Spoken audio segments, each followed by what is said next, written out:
आणि मैत्रिणीनं मी ही साडी आणलेली आहे आणि कोणती पण साडी आणली की कधी नेशीन असं होतं, कशी दिसते आपल्याला काय. तर तसंच माझं झालेलं होतं. आणि माझं आजचं दुकानातलं काम बघू शकता. हे 2 टॉप अस्तरचे मी शिवलेले आहेत.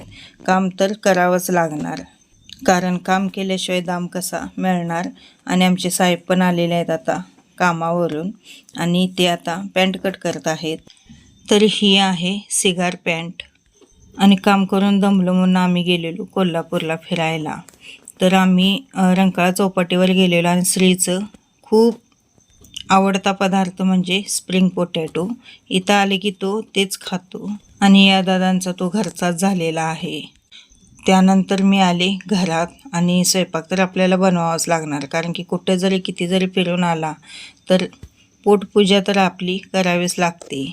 आणि पोटात काय नसलं तर मग रात्री झोपसुद्धा लागत नाही. माझी चपाती करण्याची पद्धत मी बघू शकता तुम्ही. अशी गोल चपाती मी बनवत असते आणि टम्म फुगते.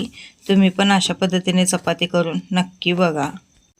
हे बघू शकता तुम्ही, हळूहळू अशी वर येऊन ती चांगली फुगून अशी करपूस भाजलेली आहे. चला तर असा होता आजचा छोटासा ब्लॉग. कसा वाटला ते कमेंटद्वारे मला नक्की कळवा.